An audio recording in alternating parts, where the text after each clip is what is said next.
எத்தனை மக்களுக்கு எத்தனை செய்திகளை கொண்டு போய் சேர்த்தி இருக்கிறோம், எத்தனை மக்களிடத்துல இஸ்லாத்தினுடைய கொள்கை கோட்பாடுகளை பற்றி பேசி இருக்கிறோம் என்றால் விரல் விட்டு எண்ணக்கூடிய மக்கள் தான் அதிகமாக இந்த கொள்கையை சொல்லக்கூடியவர்களாக இருக்கிறார். பெரும்பாலும் யாரும் இதை பெருசாக எடுத்துக்கொள்வதில்லை. காரணம் என்ன தெரியுமா? ரெண்டே ரெண்டு காரணம். அஸ்ஸலாமு அலைக்கும். அளவற்ற அருளாளனும் நிகரற்ற பேரன்புடையவனுமாகிய அந்த ஏக இறைவனின் திருப்பெயரை போற்றி ஆரம்பம் செய்கிறேன். சாந்தியும் சமாதானமும் அகில மக்களுக்கெல்லாம் அருள் குறையாக அனுப்பப்பட்ட இறை தூதர் நபிகள் நாயகம் ஸல்லல்லாஹு அலைஹி வஸல்லம் அவர்கள் மீதும் அவர்களுடைய சொல் செயல் அங்கீகாரங்களை தங்களுடைய வாழ்வில் கடைபிடித்து வாழ்ந்த சத்திய சகாபாக்கள் மீதும் சகாபிய பெண்மணிகள் மீதும் குறிப்பாக இங்கு அமர்ந்திருக்கக்கூடிய நம் அனைவர்கள் மீதும் அந்த ஏக இறைவனுடைய சாந்தியும் சமாதானம் உண்டாகும். கண்ணியத்துக்குரிய எல்லாம் வல்ல அல்லாஹ்வின் நல்லடியார்கள, அல்லாஹ் தஆலா வழங்கி இருக்கக்கூடிய இந்த இஸ்லாமிய மார்க்கத்தில் இந்த மார்க்கம் உருவாவதற்கு நபிகள் நாயகம் ஸல்லல்லாஹு அலைஹி வஸல்லம் அவர்கள் உருவாக்கிய சமுதாயத்தில் பல நபர்களுடைய பங்களிப்பு அல்லாஹ்வுடைய தூதர் மூலமாக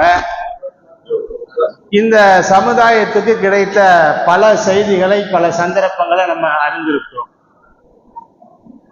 அந்த அடிப்படையில ஒவ்வொரு நபித்தோழர்களுடைய வாழ்விலும் பல்வேறு விதமான தியாகங்கள் பின்னப்பட்டிருப்பதையும் அந்த தியாகம் இன்றைக்கு நம்ம ஒவ்வொரு சந்தர்ப்பத்திலும் அவர்களை நினைவு கூறக்கூடிய நேரத்தில் நம்முடைய உள்ளங்களில அவர்களை பற்றிய நல்ல எண்ணங்களை அல்லாஹ் தஆலா ஏற்படுத்தி அவருடைய பெயர்களை சொல்லக்கூடிய நேரத்தில் ரலியல்லாஹு அன்ஹு என்று சொல்லுகின்ற அளவுக்கு அல்லாஹ் தஆலா ஆக்கி இருக்கக்கூடிய காரணம் என்னவென்று சொன்னால், அவர்கள் செய்கின்ற அந்த தியாகங்கள் ஒரு புறமும் அவர்கள் சில நேரங்கள் கையாளுகின்ற அந்த யுத்திகள் ஒரு விதமும் இந்த சமுதாயத்துக்கு பல நேரங்களிலே நமக்கு படிப்பினையாக இருக்கு. உதாரணத்துக்கு நம்ம புரிந்து கொள்வதாக இருந்தால், நபிகள் நாயகம் ஸல்லல்லாஹு அலைஹி வஸல்லம் அவர்கள் மக்காவில இருந்து மதீனாவுக்கு ஹிஜ்ரத் செய்யக்கூடிய அந்த நேரத்தில் கடுமையான ஒரு நெருக்கடியான ஒரு சூழ்நிலையில் தான் மக்காவில் இருந்து மதீனாவுக்கு அல்லாஹ்வுடைய தூதரவங்க பயணத்தை மேற்கொள்றாங்க. அப்படி அந்த பயணத்தை மேற்கொள்ளக்கூடிய நேரத்துல நபிகள் நாயகம் ஸல்லல்லாஹு அலைஹி வஸல்லம் அவர்களுடைய உயிருக்கு அவர்கள் எங்கிருக்கிறார்கள் என்ற தகவலை சொல்லக்கூடியவர்களுக்கு 100 ஒட்டகம் என்ற அடிப்படையில பிரம்மாண்டமான பொருட்களை விலை பேசி இந்த இஸ்லாமிய மார்க்கத்தினுடைய தூதராக இருக்கக்கூடிய அல்லாஹ்வுடைய தூதரை கொலை செய்ய வேண்டும் என்ற நோக்கில பல்வேறு திசைகளில எல்லாரும் தேடிக்கொண்டிருக்கக்கூடிய ஒரு நேரம். அப்படி ஒரு இக்கட்டான ஒரு நேரத்தில் பெருமானார் ஸல்லல்லாஹு அலைஹி வஸல்லம் அவர்களும் அவருடைய அருமை தோழர் அபூபக்கர் ரலியல்லாஹு அவர்களும் பயணம் செய்து கொண்டிருக்கக்கூடிய நேரத்தில் தவறுடைய அந்த குகையிலே ஒளிந்து கொள்றாங்க. ஏற்கனவே நம்ம கேள்விப்பட்ட சம்பவமாக இருந்தாலும் இதில் அல்லாஹ் தஆலா நமக்கு என்ன படிப்பினை தருகிறான் என்பதை இந்த நேரத்தில் நம்ம புரிந்து கொள்ள கடமைப்பட்டிருக்கிறோம். அவர்கள் அந்த தவறு குகையில அடைந்திருக்கக்கூடிய நேரத்தில் நபிகள் நாயகம் ஸல்லல்லாஹு அலைஹி வஸல்லம் அவர்களும் அபூபக்கர் ரலியல்லாஹு அவர்களும் 2 பேர் மாத்திரம் இருக்கிறாங்க. அந்த நேரத்தில் முன்னேற்பாடுகளும் செய்யப்படுகிறது. எந்த அளவுக்கு என்று சொன்னால், அபூபக்கர் ரலியல்லாஹுடைய அடிமையாக இருக்கக்கூடியவர் ஆடுகளை பகல் நேரங்களிலே மேய்த்து கொண்டு இரவு நேரத்திலே அந்த ஆடுகளை கொண்டு சென்று தவறு கோய்க்கு அருகிலே அந்த ஆட்டை கொண்டு போவார். எல்லா மக்களும் சென்ற பிறகு அந்த ஆற்றினுடைய பாலை அருந்தி பெருமானார் ஸல்லல்லாஹு அலைஹி வஸல்லம் அவர்களும் அபூபக்கர் ரலியல்லாஹு அவர்களும் அருந்தி கொண்டு அந்த உணவு மாத்திரம்தான் இருக்கக்கூடிய இந்த நிலை. இப்படி இருக்கக்கூடிய இந்த நிலையில மக்காவில் நடக்கக்கூடிய சூழ்நிலைகளை அறிய வேண்டும். மக்காவில் என்னென்ன திட்டங்களை தீட்டுகிறார்கள் என்பதை புரிந்து கொள்ள வேண்டும். அதற்கு நபிகள் நாயகம் ஸல்லல்லாஹு அலைஹி வஸல்லம் அவங்க அபூபக்கர் ரலியல்லாஹுடைய மகன் அப்துல்லா பின் அபூபக்கர் என்று சொல்லக்கூடிய அபூபக்கருடைய மகன். அவர் என்ன செய்வார்னா, பகலெல்லாம் மக்காவிலேயே இருப்பாரு. பகலெல்லாம் மக்காவாசிகளோடையே பேசிக்கொண்டு அவர்களோடையே இருந்து கொண்டு அங்க என்னென்ன செய்திகள்லாம் நடக்கிறது, ரசூலுல்லாஹி ஸல்லல்லாஹு அலைஹி வஸல்லம் அவங்களுக்காக என்னென்ன சூழ்ச்சிகள் எதிராக செய்யப்படுகிறது என்பதையெல்லாம் சேகரித்து கொண்டு எல்லாரும் இரவு நேரத்துக்கு தூங்க சென்ற பிறகு அவர் என்ன செய்வார்னா, அந்த நேரத்தில் அந்த தகூர் குகையில அந்த மலை பகுதியில சென்று அந்த பகல் நேரங்களிலே குறைசிகள் போடக்கூடிய எதிரிகள் போடக்கூடிய திட்டங்களை எல்லாம் பெருமானார் ஸல்லல்லாஹு அலைஹி வஸல்லம் அவங்களிடத்திலே சொல்லிவிட்டு இரவு நேரத்தை கடந்து ஃபஜ்ருடைய நேரம் வருவதற்கு முன்னால் மக்காக்குள்ள வந்துருவார். அப்ப யாருக்கு எந்த விதமான சந்தேகமும் இருக்காது. எப்படின்னா, பகலெல்லாம் நம்மோடு தான் இருக்கிறாரு, இரவுல எல்லாரும் தூங்க போனது இவரும் தூங்க போயிடுவான்னு நினைச்சிருவோம். ஆனா இவருடைய வேலை என்னன்னா, பகல்ல என்ன மக்காவுடைய அந்த மக்கால இருக்கக்கூடிய எதிரிகள் குறைசிகள் என்னென்ன திட்டங்களை வகுக்கிறார்கள் என்பதையெல்லாம் அறிந்து கொண்டு அவர்களோடே இருந்து கொண்டு அவர்கள் செய்கின்ற எல்லா விதமான சூழ்ச்சிகளையும் அறிந்து கொண்டு ரசூலுல்லாஹி ஸல்லல்லாஹு அலைஹி வஸல்லம் அவங்களிடத்துல சொல்லிட்டு சஹருடைய நேரத்துக்கெல்லாம் என்ன செஞ்சிருவாரு, ஊருக்குள்ள வந்து மக்களோட மக்களாக இருப்பாங்க, யாருக்கு எந்த சந்தேகம் வராது. சிந்திச்சு பாருங்க, இந்த மாதிரி ஒரு நிலைமையை நாம் அடைய நேர்ந்தால், நமக்கு இப்படி ஒரு வாய்ப்பு கிடைச்சு இந்த மாதிரியான வாய்ப்பை பயன்படுத்த வேண்டும் என்று நமக்கு வந்தால் நம்மளுடைய நிலை எப்படி இருக்கும் என்பதை சிந்திச்சு பாருங்க. உதாரணத்துக்கு, நம்ம இருக்கக்கூடிய இந்த பகுதியில ஒரு முக்கியமான ஒரு விஷயம் நிகழப்போகிறது என்று சொன்னாலே பல நபர்கள் காணாமல் போய்விடுவோம். இப்படி ஒரு விஷயம் நடக்குதா, இதுக்கு நமக்கு எந்த விதமான சம்பந்தமும் இல்லை, நமக்கு இதுக்கு எந்த விதமான பிரச்சனைக்கு நமக்கு எது சம்பந்தம் கிடையாது என்று விலகிடுவோம். சில நபர்கள் என்ன செய்வாங்கன்னா, இந்த பிரச்சனைக்கு நம்ம வந்து முன்னாடி நின்னா தானே, நம்ம எங்கேயாவது ஒரு திசைக்கு போயிட்டா நமக்கு இதுக்கு எந்த விதமான சம்பந்தம் இல்லை என்று விலகிக் கொள்வார்கள். சில நபர்களிடத்திலே நம்ம இந்த மாதிரி ஒரு நிகழ்வு ஏற்படுது, அமானிதமாக நீங்கள் வைத்துக் கொள்ளுங்கள் என்று சொன்னால் அமானிதமாக வைத்துக் கொள்ள முடியும். 100ல ஒரு ஆளை பார்க்கலாம். நம்ம சில பேர் போட்டு உடைச்சிருவாங்க, சில பேர் வந்து இந்த அமானியத்தை பாதுகாக்க வேண்டும் என்ற அடிப்படையிலேயோ அதை வெளிப்படுத்த கூடாது என்ற நிலையில இருந்தாலும் கூட அவர்களுடைய நடவடிக்கையை காட்டி கொடுத்துரும். ஒரு மாதிரியா முழிப்பாங்க, ஒரு மாதிரியா இருப்பாங்க. என்ன செய்வது என்பதை அவரே அறியாம என்ன செய்வாங்கனாக்க அந்த விஷயங்களை வெளிப்படுத்தக்கூடியவர்களாக மாறி விடுவார்கள். ஆனா அவரை பாருங்க, அல்லாஹ் தஆலா எப்படி செய்யறானா, பகலெல்லாம் அவங்க போடக்கூடிய எல்லா திட்டங்களையும் அறிந்து கொள்கிறார். என்னென்ன செய்யறாங்க பார்த்துடலாம், என்னென்ன திட்டம்லாம் ரசூலுல்லாஹி ஸல்லல்லாஹு அலைஹி வஸல்லம் அவங்களுக்கு எதிராக போடுறாங்க என்பதையெல்லாம் பார்த்து விட்டு பகலிலே அவர்களோடு இருந்து விட்டு இரவிலே அவர்கள் உறங்க சென்ற பிறகு இவர் சென்று பெருமானார் இடத்தில் அவர் போய் எல்லா செய்திகளையும் சொல்லிவிட்டு பகலிலே வந்து மக்களோடு மக்களாக கலக்கிறார் என்று சொன்னால் எவ்வளவு ஆழமாக இந்த மார்க்கத்தை பின்பற்றுகிற விஷயத்தில், இந்த மார்க்கத்தை ரசூலுல்லாஹி ஸல்லல்லாஹு அலைஹி வஸல்லம் பிற மக்களுக்கு சொல்ல வேண்டும் என்ற அந்த எண்ணத்தில் எவ்வளவு உறுதியான நிலையில் இருந்திருக்கார் என்பது பாருங்க. இதெல்லாம் மிகப்பெரிய வரலாற்றில் முக்கியமான சான்றுகள் நமக்கு. அப்ப இப்படிப்பட்ட அந்த நெபித்தோழர்கள் பட்ட பாடுகள் எல்லாம் எதற்கு என்று சொன்னால், இந்த மார்க்கம் மேலோங்க வேண்டும் என்பதற்காகத்தான். இந்த இஸ்லாம் என்ற இந்த மார்க்கம் ஒரு வட்டத்துக்குள்ளே நின்று விடக்கூடாது, இது எல்லா மக்களுக்கும் சென்றடைய வேண்டும் என்ற அந்த எண்ணத்துல தான் இந்த மாதிரியான தியாகங்களை அவர்கள் செய்வதற்கு வந்தாங்க. அதே நேரத்தில் இன்னொரு பக்கம் நீங்க அதை பாருங்க, இவர் இந்த மாதிரி செய்கிறார் என்ற செய்தி மாத்திரம் உங்களுக்கு தெரிஞ்சு அவர்களுடைய நிலைய என்னவாக இருக்கும் மக்காவில். இவர் இப்படிதான் செய்யறாரு, இந்த வேலையை தான் செஞ்சிருக்காரு, பகலெல்லாம் நம்ம கூட தான் இருக்கிறாரு, இரவு நேரத்தில எல்லாம் இந்த வேலையை செய்கிறாரு என்ற ஒரு நிலை அவர்களுக்கு தென்படுமையானால், அவர்கள் அறிந்திருப்பார்களே ஆனால் ஒரு வினாடி கூட அவருடைய உயிருக்கு உத்தரவாதம் இல்லாத ஒரு நிலை ஏற்பட்டிருக்கும். அப்படியெல்லாம் இருந்து அந்த மார்க்கத்தினுடைய வளர்ச்சியை, இந்த மார்க்கம் மேலோக வேண்டும் என்பதற்காக அவர்கள் அரும்பாடுபட்ட வரலாறுகளை நம்ம பார்க்கிறோம். அதே மாதிரி நீங்க பாத்தீங்கன்னா பெருமானார் ஸல்லல்லாஹு அலைஹி வஸல்லம் உருவாக்கிய அந்த சமுதாயத்தில் இருந்த நபிகள் நாயகத்தை நேசித்த அந்த தோழர்கள்ல முக்கியமான நபர்கள்ல ஒருவராக முஆது பின் ஜபலை நம்ம பார்க்கலாம். பெருமானார் ஸல்லல்லாஹு அலைஹி வஸல்லம் அவங்க அவரை யமனுக்கு கவர்னராக அனுப்புறாங்க, ஆளுநராக அனுப்புறாங்க. அனுப்பக்கூடிய நேரத்தில் ரசூலுல்லாஹி ஸல்லல்லாஹு அலைஹி வஸல்லம் அவங்க மதீனாவிலிருந்து அவர் அழைச்சிட்டு பல உபதேசங்களை செய்யறாங்க.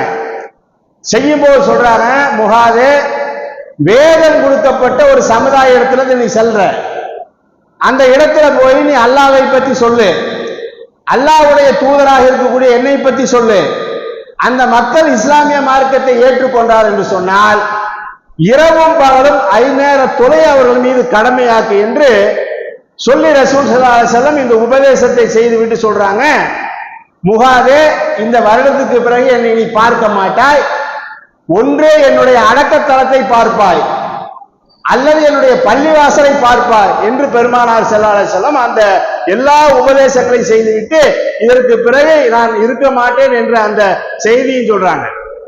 அவர் இதை கேட்டுக்கிட்டு அழுதுகிட்டே போறாங்க. ரசூலுல்லாஹி ஸல்லல்லாஹு அலைஹி வஸல்லம் மதீனா நோக்கி திரும்பி வந்துடுறாங்க. இந்த ரசூல் ஸல்லல்லாஹு அலைஹி வஸல்லம் வந்த பிறகு கொஞ்ச காலம் அல்லாஹ்வுடைய தூதருடைய வாழ்க்கைக்கு பிறகு ரசூல் ஸல்லல்லாஹு அலைஹி வஸல்லம் இறந்த பிறகு அவருக்கு பின்னால் அபூபக்கர் ரலியல்லாஹு ஆட்சி காலம் 2 ஆண்டு.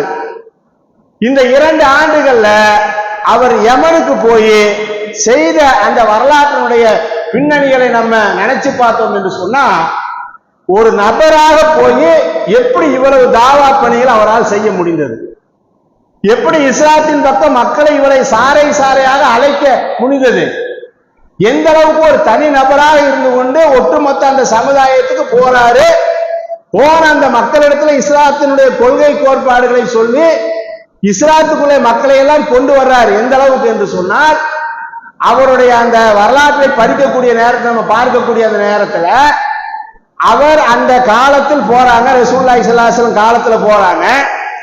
ரசூல் ஸல்லல்லாஹு அலைஹி வஸல்லம் காலத்துக்கு பிறகு அபூபக்கர் ரலியல்லாஹு காலம் ஜக்காத்தை திரட்டுகிறார்கள். அபூபக்கர் ரலியல்லாஹு காலத்துக்கு பிறகு உமர் ரலியல்லாஹு காலம் வந்து விட்டது. உமர் ரலியல்லாஹு காலத்தில் அவங்க ஜக்காத்து நிதியை திரட்டிய பிறகு உமர் ரலியல்லாஹு அவர்களுக்கு கடிதம் எழுதுகிறார்கள், திரட்டிய ஜக்காத்தை இங்கே பெறுவதற்கு ஆட்கள் இல்லை யமனிலே, அதை உங்களுக்கு நான் அனுப்பவா என்று கேட்கக்கூடிய அளவுக்கு செஞ்சிருக்கிறார். சிந்திச்சு பாருங்க, சாதாரண விஷயமா? இன்றைக்கு நம்ம இங்க எல்லாருமே அமர்ந்திருக்கிறோம்.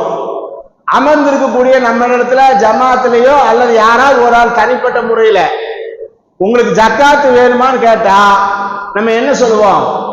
சில பேர் எனக்கு வேணுங்க கொடுங்கம்போம், சில பேர் எனக்கு வேண்டாங்க நான் நல்லா தான் இருக்கேன், எங்க பக்கத்து வீட்டுல ஒருத்தர் இருக்காரு அவருக்கு கொடுங்கம்போம். அப்படி இல்லையா, எங்க உறவினர்கள் இருக்கிறாங்க அவங்களுக்கு தாங்க, அவங்களுக்கு பயன்படும் என்று சொல்லக்கூடிய பெரும்பாலும் முஸ்லீம்களாக இருக்கக்கூடிய பகுதிகளில் பெரும்பாலும் இந்த நிலை இருக்கிறது.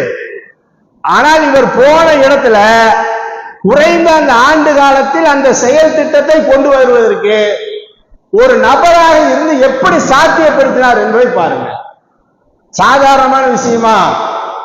ஒரு இடத்துல போய் நம்ம ஒரு கொள்கையை சொல்லி அந்த கொள்கையை ஏற்றுக்கொண்டு மக்கள் அந்த கொள்கையை பின்பற்றி அவர்கள் தொழுது நோன்பு நோற்று அஜ்ஜி செய்து ஜக்காத்தினுடைய கடமையை நிறைவேற்றக்கூடிய அளவுக்கு அவருடைய பணி இருந்திருக்கிறது என்று சொன்னால் எவ்வளவு அரும்பாடு பட்டிருப்பார் என்பதை சிந்திச்சு பாருங்க. அரும்பாடு பட்டிருப்பாரு. அதே நேரத்தில் நீங்க பாத்தீங்கன்னா அவருடைய அந்த செயல் திட்டத்தினுடைய அடிப்படையில நம்ம எந்த அளவுக்கு அவருடைய செயல்பாடுகள் வீரியமான முறையில் இருந்திருக்கிறது, அந்த மக்களிடத்தில் பெற்ற அந்த தொகையை அந்த அந்த அந்த நாட்டில் பயன்படுத்த முடியாம மதீனாவுக்கு அனுப்பக்கூடிய அளவுக்கு அவர் அந்த பொருளாதாரத்தை திரட்டி இருக்கிறார். வரலாற்றில் சொல்லப்படுகிறது, அவர் சென்ற பிறகு இஸ்லாம் நுழையாத வீடுகளே இல்லை என்று சொல்லக்கூடிய அளவுக்கு தாவா பணியை செஞ்சிருக்கிறாங்க. அப்ப இதெல்லாம் நமக்கு எதை எடுத்து காட்டுது என்று சொன்னா, பேரளவில் இதை கேட்டுட்டு போறதுக்கு இல்லை. ஒரு 10 நிமிஷம் ஒரு 1/4 மணி நேரம் நம்ம நேரத்தை ஒதுக்கி நம்ம உட்கார்ந்து இருக்கிறோம். உட்கார்ந்து அல்லாஹ்வுடைய மார்க்கத்தினுடைய விஷயத்தை நம்ம கேட்கிறோம். கேட்கக்கூடிய நாம் இது எதற்காக நமக்கு சொல்லப்படுகிறது என்பதை முதல்ல உணர்ந்து கொள்ள கடமைப்பட்டவர்களா இருக்கிறோம். ஏதோ கேட்டுட்டு ஒரு 10 நிமிஷம் பேசுறாங்க, பேசினது 2 நபித்தோழருடைய செய்தியை சொன்னாங்க என்று போய்விடாமல் இதில் நமக்கு இருக்கக்கூடிய படிப்பினை என்ன என்பதை நம்ம கவனத்தில் வைத்துக் கொண்டால், பெருமானார் ஸல்லல்லாஹு அலைஹி வஸல்லம் செய்த அந்த ஹஜ்ஜத்துல் விதாவில் செய்த கடைசி உரையில் நிகழ்த்திய அந்த உரையில் பெருமானார் ஸல்லல்லாஹு அலைஹி வஸல்லம் என்ன சொன்னாங்க? என்னிடத்திலிருந்து ஒரு செய்தி உங்களுக்கு கிடைக்குமே ஆனால், என்னிடத்திலிருந்து ஒரு செய்தி உங்களுக்கு கிடைக்குமே ஆனால் இங்க வராத மக்களிடத்துல நீங்கள் எடுத்து சொல்லுங்கள் என்று பெருமானார் ஸல்லல்லாஹு அலைஹி வஸல்லம் சொன்னாங்க. இன்றைக்கு நீங்க நினைச்சு பாருங்க, எடுத்து பாருங்க, ரசூலுல்லாஹ் பத்தி எவ்வளவு செய்தி நமக்கு தெரியும். ரசூல் ஸல்லல்லாஹு அலைஹி வஸல்லம் அவங்களை பத்தி எத்தனை செய்திகளை நம்ம அறிந்திருக்கிறோம். ரசூலுல்லாஹ் எப்படி சாப்பிடுவாங்க, எப்படி உட்காருவாங்க, எப்படி ஆடை அணிவாங்க, எப்படி மக்களிடத்துல பேசுவார்கள், எப்படி நடப்பார்கள், ரசூல் ஸல்லல்லாஹு அலைஹி வஸல்லம் தன்மைகள் என்ன என்றெல்லாம் நிறைய விஷயங்களை கேள்விப்பட்டிருக்கிறோம். கேள்விப்பட்ட விஷயத்தை பிற மக்களிடத்தில் சொல்லுவதிலே முன்னுரிமை பெற்றவர்களாக எத்தனை பேர் இருக்கிறோம்? எத்தனை மக்களுக்கு எத்தனை செய்திகளை கொண்டு போய் சேர்த்தி இருக்கிறோம்? எத்தனை மக்களிடத்தில் இஸ்லாத்தினுடைய கொள்கை கோட்பாடுகளை பற்றி பேசி இருக்கிறோம் என்றால் விரல் விட்டு எண்ணக்கூடிய மக்கள் தான் அதிகமாக இந்த கொள்கையை சொல்லக்கூடியவர்களாக இருக்கிறார். பெரும்பாலும் யாரும் இதை பெருசாக எடுத்துக்கொள்வதில்லை. காரணம் என்ன தெரியுமா? 2 காரணம் தான். ஒண்ணு, இதை யாரெல்லாம் கற்றுக்கொள்கிறார்களோ இமாம்களாக இருந்து கொண்டு அவர்கள் அந்த வேலையை செய்வார்கள். யாரெல்லாம் மைக்க பிடிச்சு பேச தெரியுமோ அவர்கள் அந்த வேலையை செய்வார்கள். யாருக்கெல்லாம் குர்ஆனை சரளமாக ஓதி முடித்திருக்கிறார்களோ அவர்கள் அந்த வேலையை செய்வார்கள். நம்முடைய வேலை என்ன? கேட்போம், கேட்டு விட்டு தொழுவோம், முடிந்த அளவுக்கு அமல்களை செய்வோம் என்ற ஒரு நிலையில் இருக்கிறோம். ஆனால் அப்படி இல்லை. ஒரு செய்தி என்று சொன்னாலே நமக்கு தெரிஞ்ச எத்தனையோ செய்திகள் இருக்கின்றன பெருமானாரை பற்றி. அப்ப அந்த செய்திகளை எல்லாம் மக்களிடத்திலே கொண்டு போய் சேர்ப்பதற்கு தான் இப்படிப்பட்ட தியாகங்களை அவர்கள் செய்திருக்கிறார்கள். இப்படிப்பட்ட தியாகம் செய்வதற்கு அவர்களை உந்துவாக இருந்த காரணம் என்னன்னா, ரசூலுல்லாஹி ஸல்லல்லாஹு அலைஹி வஸல்லம் சொன்ன அந்த செய்திகளை அவர்கள் பின்பற்றி அந்த நடந்ததனால்தான். அப்ப அந்த அடிப்படையில் நமக்கு நிறைய செய்திகள் பெருமானார் பத்தி தெரியும், அல்லாஹ்வுடைய வசனங்களை பற்றி தெரியும், ரசூல் ஸல்லல்லாஹு அலைஹி வஸல்லம் வாழ்க்கை முறைகளை பற்றி எல்லாம் நமக்கு நிறைய தெரியக்கூடியதாக இருக்கக்கூடிய நாம் நம்முடைய வாழ்நாளில் நாம் சம்பாதிக்கின்ற பொருளாதாரங்களிலே மிகப்பெரிய பொருளாதாரம் என்ன தெரியுமா? பிற மக்களுக்கு நாம் விடுக்கின்ற அழைப்பு. அந்த அழைப்புக்கு ரசூல் ஸல்லல்லாஹு அலைஹி வஸல்லம் என்ன சொன்னாங்க? உங்கள் மூலமாக ஒரு மனிதனுக்கு நேர்வழி கிடைப்பது என்பது அரபிகள் விரும்புகின்ற சிவப்பு ஒட்டகங்களை விட சிறந்தது. அரபிகள் விரும்புகின்ற சிவப்பு ஒட்டகங்களை விட சிறந்தது என்று பெருமானார் ஸல்லல்லாஹு அலைஹி வஸல்லம் சொன்னாங்க. இன்னொரு இடத்துல சொன்னாங்க, அல்லாஹ்வுடைய தூதரே, யாருக்கு ஒரு மனிதர் நேர்வழியை அறிவிக்கிறாரோ அந்த அறிவித்தவர் அதை பின்பற்றி நடக்கக்கூடியவருடைய நன்மையை அவர் பெறுவார் என்று நமக்கு ரசூல் ஸல்லல்லாஹு அலைஹி வஸல்லம் சொல்றாங்க. இது ஒண்ணு. அதே மாதிரி பாத்தீங்கன்னா இன்னொன்னு என்ன, நம்மகிட்ட எல்லா வணக்க வழிபாடுகள் எல்லாமே சரியா இருக்கு. ஆனா என்ன, இணை வைக்கிறது இல்லையா நம்ம. அதனால எப்படியாவது நம்ம சொர்க்கத்துக்கு போயிடலாம், எப்படியாவது சொர்க்கத்துக்குள்ள நுழைந்தரலாம் என்ற ஒரு எண்ணம் நம்முடைய உள்ளத்துல மேலோட்டமாக ஓடிக்கொண்டிருப்பதை பார்க்கிறோம். ஆனால் அது தவறான ஒரு எண்ணம். முதல்ல என்னன்னா, அல்லாஹ் நாடினால்தான் சூனத்துக்குள் நுழைய முடியும். இணை வைக்காம இருந்தால் சொர்க்கம் கிடைக்கும். அதே நேரத்தில் அல்லாஹ்வுடைய கருணை வேண்டும். அதே நேரத்தில் நாம் செய்கின்ற அமல்கள் நம்மளை சொர்க்கத்துக்கு கொண்டு போகுமானா கொண்டு போகாது. அப்ப தாதா பணியை நம்ம கையில எடுத்தா, இப்போ நம்ம ஒரு ஆளுக்கு ஒரு இஸ்லாத்தை சொல்றோம். முஸ்லீம் அல்லா ஒரு முஸ்லீம் அல்லாத நபரோ ஒருத்தர் தொழாம இருக்கிறார், ஒரு முஸ்லீம், அவரிடத்துல இஸ்லாத்தினுடைய கொள்கை கோட்பாடுகளை சொல்றோம். அவர் அதை பின்பற்றாரு. அவர் பின்பற்றி நடக்கக்கூடிய நேரத்துல நம்ம ஜமாத்தோடு தொழும்போது நமக்கு 27 மடங்கு நன்மை, அவர் ஜமாத்தோடு தொழுகும் போது அந்த 27 மடங்கு நன்மை. ஒரு ஆளுக்கு சொல்லும் போது அவர் தொழக்கூடிய அந்த நன்மை நமக்கு சேருது. 2 பேர்த்துக்கு சொல்றோம், 3 பேர்த்துக்கு சொல்றோம், நம்மால் யாருக்கெல்லாம் முடியுமோ அத்தனை பேர்த்துக்கு சொல்றோம். உதாரணத்துக்கு ஒரு மனிதருக்கு சொல்றோம், அவர் பின்பற்றாரு, அவர் அவருடைய மனைவிக்கு ஏவுறாரு, மக்களுக்கு ஏவுறாரு, அந்த குடும்பத்தில் ஒரு 5-6 பேர் இருக்கிறாங்க. அந்த 5-6 பேர் செய்கின்ற அமலும் நம்மளுடைய அமலும் சேர்ந்து வருமேயானால் நமக்கு அல்லாஹ்விடத்துல அந்தஸ்து கூடிக்கொண்டே போகும்.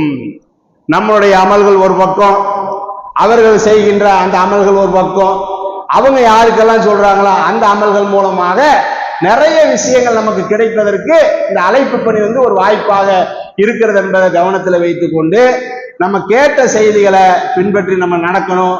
நம்மால் இயன்ற அளவுக்கு இந்த மார்க்கத்தை சொல்லுகின்ற மக்களாக நம்ம மாற வேண்டும். எப்போதும் இறை நினைவோடு அதிகமாக நினைக்கின்ற மனப்பக்குவத்தை நம்ம வளர்த்து கொள்ள வேண்டும். அந்த அடிப்படையில தான் நம்முடைய வாழ்க்கை அமைந்தால்தான் நம்ம இன்பமான அந்த சொர்க்கத்தில் நுழைய முடியும் என்ற இந்த செய்தியை உங்களுடைய கவனத்துக்கு கொண்டு வந்து அல்லாஹ் தஆலா சொல்கின்ற செய்திகளை கேட்டு நடக்கக்கூடிய நன்மக்களாக உங்களையும் என்னை ஆக்கியர்கள் புரிவானாக. வாகிருதவான அல்ஹம்துலில்லாஹி ரப்பில் ஆலமீன். அஸ்ஸலாமு அலைக்கும்.